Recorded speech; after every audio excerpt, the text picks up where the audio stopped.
Boker Tov and good morning.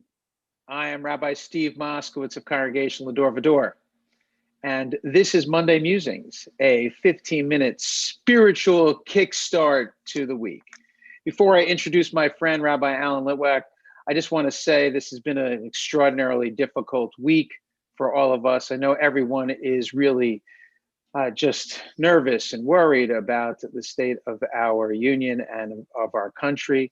I have faith that we will get through this despite the difficulties of Wednesday. And so, although we've only been talking about serious things at Shabbat services and about all the things that we're watching on the news, I hope this morning, especially in some ways, serves as a bit of a distraction, because my friend Alan and I are not going to be talking about the events of the week. So we're going to put that aside for this Monday Musings. So as I said, my friend is Rabbi Alan Litwak. He is the senior rabbi of Temple Sinai in North Miami Beach in Florida.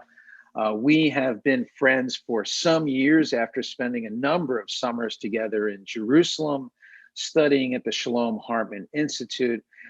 Our friendship was sealed over a couple of good bottles of wine, which I quickly learned that Alan was the guy to pick out the wine for me. And as long as Alan picked the wine out, we were going to be set for whatever celebration we were going to have.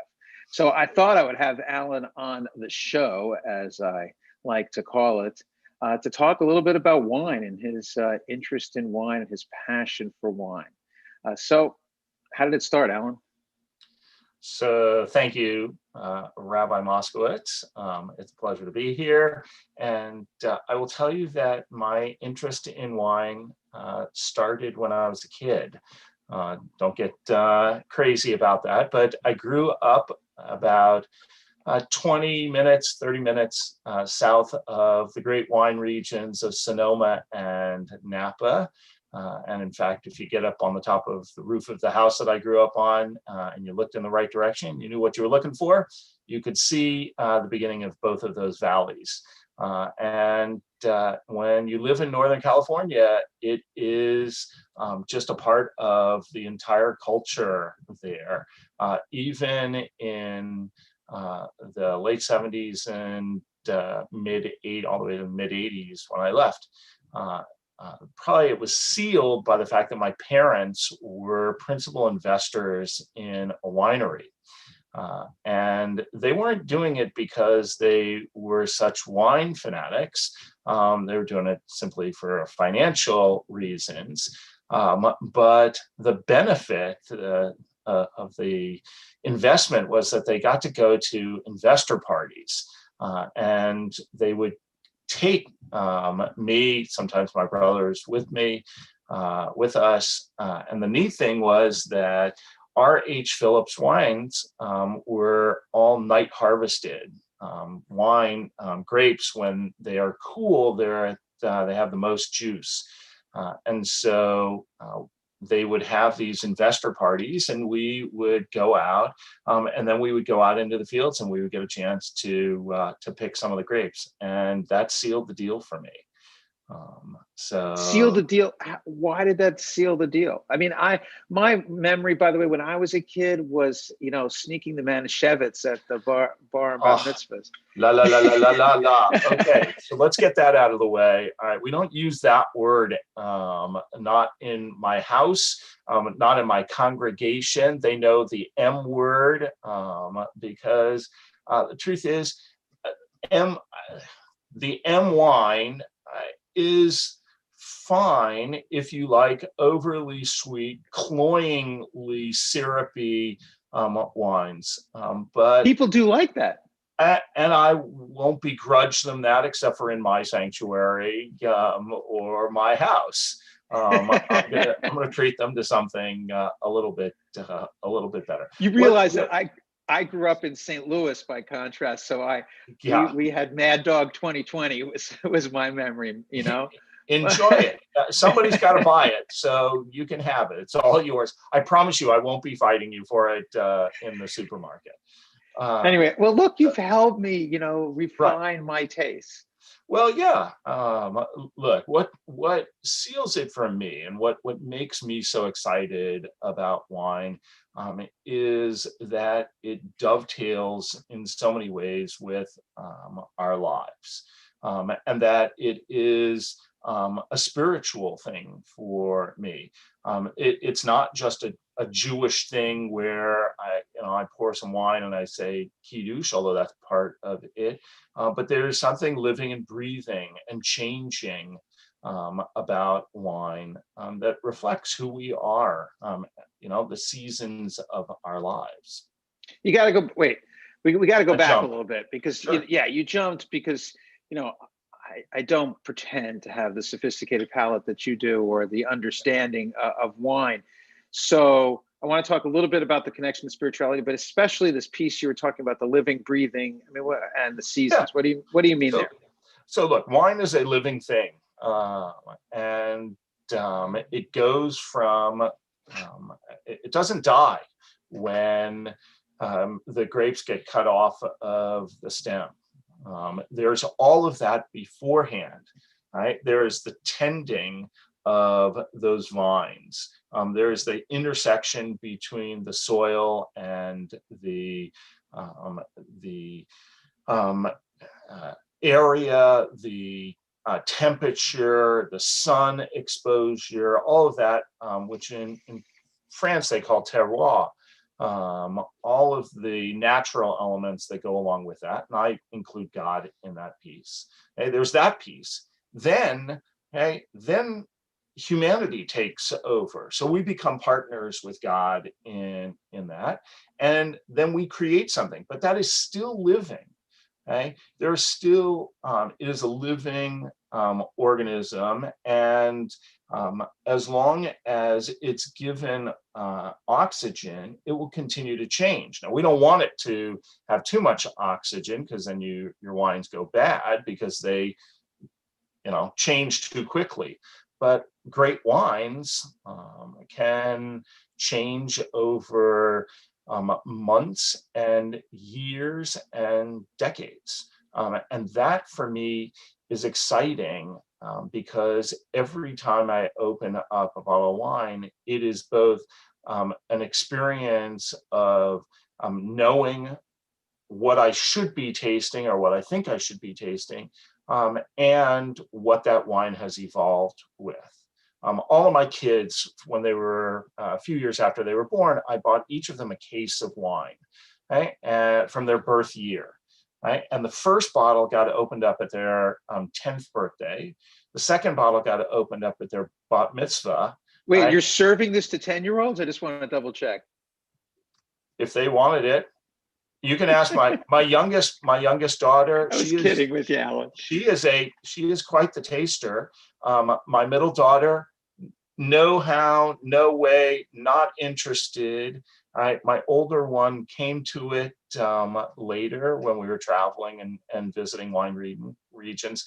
But the idea is that they're going to have those wines at 21, which both I have two older daughters who are 21. Those are their wines now. Right? That's awesome. Wait, so when you're saying the experience of having the wine is also like that, it almost transports you to that place It and that does, time? for sure, because wine is a reflection of place and time. It also, look, when I go and visit any of the great wine regions around the world, and I bring home bottles, and then a year later, 2 years later, 5 years later, I can return to that place. Right? Wine is a reminder of a great experience. Right? Almost invariably, they don't taste as good as they tasted when I was there, because some of it is being there and experiencing it, maybe sitting with a winemaker and talking to them about what they're looking to create. That's an expression of their work. So most of the literature you read about wines that talk about the winemaker and the place, and the environment, but not this piece that you've added, God. That's right, because I believe that that wine is an example of being a partner in God. There's a story in the early 1970s at Chateau Petrus, which is arguably in the top 5 wineries in Bordeaux.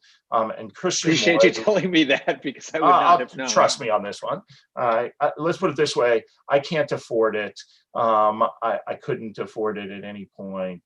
Thousands of dollars per bottle. Right. So in the 70s, Christian Moy, who was the winemaker, went out into the vineyard in a July morning, and he goes and he sees that his berries, that's what he calls the grapes, that they're ripening unevenly. And so he ends up and he cuts all of the green grapes, all of the ones that are not yet really maturing. He cuts them off and he lets them drop to the ground. Right? And the idea was that if the vine wants those grapes to mature, they want them to get nice and ripe. So if you cut off half of them, then the vine will focus all of its attention on what's left. Right? It'll put all of its energy into that, and the grapes will get better. Right? So he goes and he cuts all of these clusters off. Right? And that technique at that time was completely unheard of.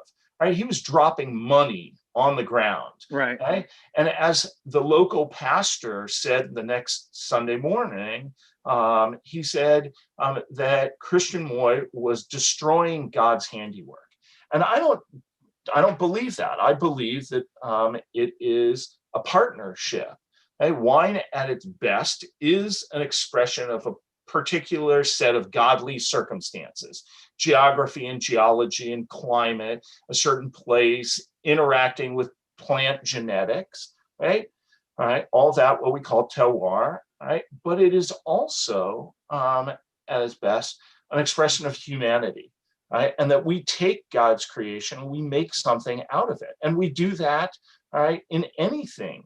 Right? We take wood, right, that God has created in trees, and we make furniture out of it. Wine is the same thing. And then we use it to express gratitude for God. Yeah, I mean, it's certainly the quintessential expression in the Jewish tradition that, that we to sanctify a day, to celebrate an occasion, and I think I believe it's in part because it is, there's a value to it. It's not just orange juice, if you will, or that there's a certain care and a certain, as you said, a cooperation that people have had to make with nature to produce this. And but the interest, I was thinking about this as you were speaking, the blessing, the bracha for wine is Borei Pri Hagafen, which is just a reflection of the fruit of the vine, as opposed to the motzi is, there's a sense that we're taking this out, that that there's more of an active sense with the blessing for bread, don't you? I mean, do you want to talk about that?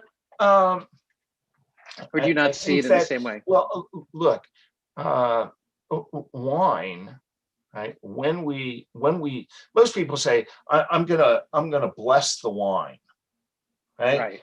And the fact is, we're not blessing the wine. The wine is a vehicle by which 100%. we use to express our joy, our gratitude, in whatever it is that we're doing. Right? The wine in and of itself, right? We could talk about kosher, not kosher, but the wine is a vehicle, right? And by the way, there's lots of texts within our Jewish tradition where that is indeed the case. Yeah, that's often my teaching, that the wine is a tool for us to elevate this day or this occasion. I've started telling brides and grooms, and wedding couples for their big day when they say to me, do we have to have do we need to Oh have kosher gosh, wine? no. Oh And I no. said, you should have a wine that you like.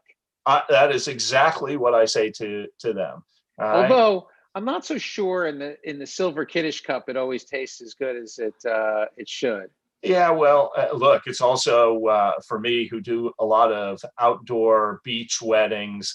By the time the wine gets to their their mouths, it's a little warm. You know, if we could get an ice bucket along with the glass that needs to be broken, the Kiddush cups, keep it well chilled while we're under the chuppah, So that you it could would be pour it, something that would be nice. and So then you could pour it for them that's properly. right.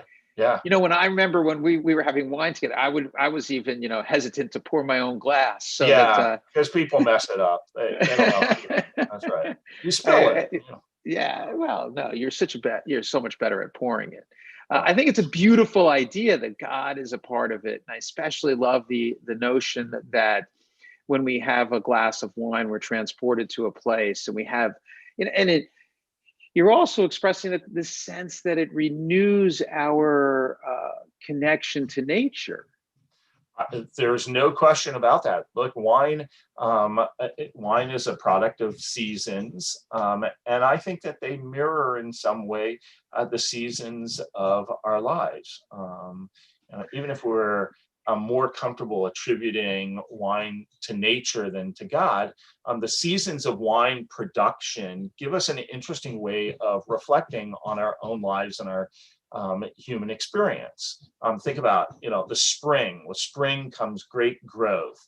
That winter cover crop, which kind of nurtures the soil, gets mowed and tilled. We're training the young shoots so that they can maximize air and sun. We don't let the vines just grow wild. They get trained, they get pruned, they get cultivated, and spiritually, that's about the budding forth of new life and a fresh start and new discoveries on a spiritual path. Then we get to summer, and summer is heat and dry makes the grapes for the wine. There's work to be done in early summer, and even through, and then we're trying to direct those grapes, and make sure that we are growing in the direction that we want. There may not be enough rain, so we want to do a little bit of irrigation. Maybe a later summer, when it's really heat, we rest and we wait. And I think that those moments in between working and resting, and enduring through patches of storms and the heat that we go through in our lives, is really reminiscent of that, or reflective of that. Then you hit autumn, and then you hit winter. That each of these seasons are seasons that we go through in our lives. We do need to wrap up. I want to ask you just one final question, if you can respond, because I do think people have an impression, and I certainly do, that wine is highfalutin and expensive and privileged, and that it's sort of like this. Okay, but you have to sort of Sure, add. I'm going to tell you. All right, so give us a little more. Here's what I say. I tell people that there are $1,000 bottles of wine. There are hundreds of dollars a bottle of wine. There are wines that are $10 or less. Okay? People ask me all the time, "What's your favorite wine? What's the best wine?" And my answer is always the same. Okay? It's the wine that you like. Okay? And I like wines that are $10. I like them a lot when they're good, because then I can enjoy them and not feel guilty. All right, but I can also enjoy a bottle of wine that's $100. I don't get to drink $1,000 bottles of wine very often, but all of that is to say, wine is what you like. Okay? There is art that is millions of dollars, thousands of dollars, hundreds, and $10 art. What do you like? And the only way that you can learn what you like is to experience it. You got to go into enough museums to say, I like modern art, I don't like classical art, I like sculpture, but I don't like painting. And that's the same thing with wine. And people think that there's something mysterious. And if you want to delve into it, yes, there's lots of mystery in wine. Okay? But in order to appreciate it, you got to keep tasting it. I have, all right, above my cellar, I have 21 notebooks, 3-ring binders. Right? Each one of those notebooks has anywhere from 150 to 250 pages, each one with a separate wine. Because every time I drink a wine, I make a note of it. Okay? The $10 bottle, the $100 bottle. Okay? And so when you've drunk thousands of wines, okay, you start to understand in the same way as you look at thousands of paintings. It's not brain surgery. Open up a bottle of wine, taste it. If you don't like it, try something else. Right? That's beautiful. That's good advice, and I especially like your idea that I do want to make sure to emphasize that the wine helps us. You know, it connects us to our journeys and to place, and to I would others. just, yeah, I was going to add, you know, it can bring us back to an experience as well. We have leftover bottles of wine from this simcha, from this happy occasion.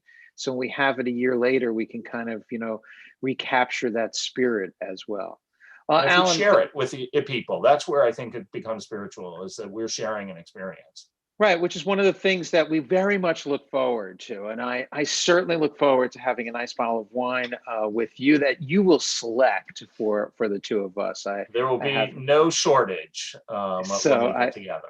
I look forward to celebrating that. So thank you so much for joining me this morning and teaching us about your passion. It was really wonderful to learn with you, Alan. And I'll see everyone next week, 9 a.m., Monday Musings.